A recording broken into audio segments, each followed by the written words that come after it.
पे हमने जो छल्ली के दाने हैं वो उतार लिए हैं। अब तवा हमने ऊपर रख दिया है, तो ये दाने अब हम ऊपर डाल के आज हम ये दाने तवे पे भून के दिखाते हैं। आजकल छल्ली का सीज़न है और ये बहुत ही मज़े के बनते हैं, आप भी ज़रूर ट्राई कीजिएगा।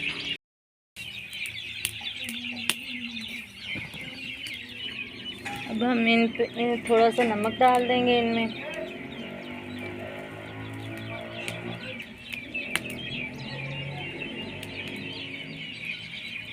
हम इनको अब पोने के साथ हिला रहे हैं। ये आप गैस पे भी बना सकते हैं, लेकिन हम जो है लकड़ी की आग पे बना रहे हैं। ये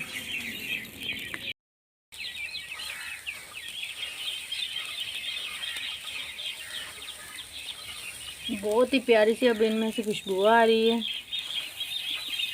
ये वाइट मकई है, बहुत मज़े के बनते हैं ये दाने, आप भी ज़रूर ट्राई कीजिएगा।